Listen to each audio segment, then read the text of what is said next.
Hey foodies! Today on She Cooks It All, we are going to cook this delicious, easy turkey casserole. Oh, this is so yummy! Let's cook. So to cook, we have our Dutch oven or an oven-proof pan with lid. Already on the pan with a little bit of oil, which is on a medium to high heat. We are going to saute our meat or brown our meat until they are nice and brown on each side, and do this in batches. If you add all the meat in at once, it's going to create steam and boil instead of frying. So do this in batches. Once they're all nice and browned, about 2 to 3 minutes, guys. It doesn't take long if your heat is on high, medium high. Place on a plate and then repeat the same process until everything is browned. So place it on the plate and set aside and repeat the same process. That browning at the bottom, don't worry, that is not burning, that's flavor forming. After all the meat were nice and brown, we are going to saute our vegetable, which is just diced garlic here and celery. Saute this for about 2 to 3 minutes. Add a little bit of hot water just so that all that browning flavor can be released and infused in this vegetable. Not a lot, just a little bit, so that it will continue frying. And our heat are still here to about medium now. Just reduce it to medium. 3 minutes later, we are going to add in our garlic, minced garlic. Fresh garlic is best. If you don't, you can use powdered one, but fresh, trust me, it makes a difference. And then we are going to saute this for about 30 seconds. Doesn't take long. This is a quick recipe to make, but the oven does, the heavy duty. After 30 seconds, add in your tomato paste, and then we are also going to add in flour. This will be the thickening of the sauce, okay? Thickener. Saute this again, stirring constantly for about 1 minute.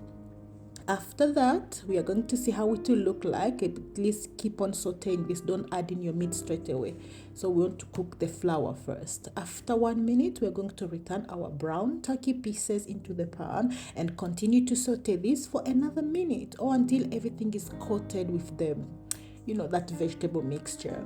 And then we are going to add in our Worcestershire sauce, followed by a warm vegetable stock. I like to use hot or warm stuff when I'm cooking so that the cooking process does not stop.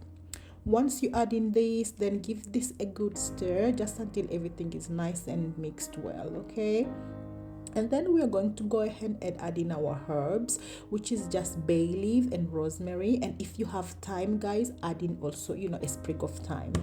Season with black pepper and salt to taste. And I like to use freshly grated black pepper because I feel like it holds a lot of flavor.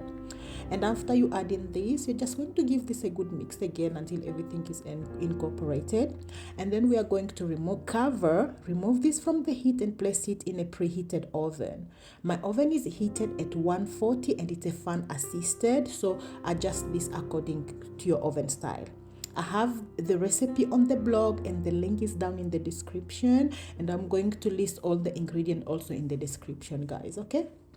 So we are going to place this in and bake this for 1 hour. And then after 1 hour, guys, the aroma that came out of this, oh my goodness, so good. After 1 hour, we are going to add in our diced potato and carrot. And we're going to taste for salt and all that flavor. If you need, add some, but mine was okay. Add in a little bit of water and then back in the oven for another hour or until the potatoes are fully cooked. Oh, mine took about 1 hour and 10 minutes, but check at 1 hour. Oh my goodness, check this out, guys. This was so delicious. I hope you're inspired and I hope you will give this a go.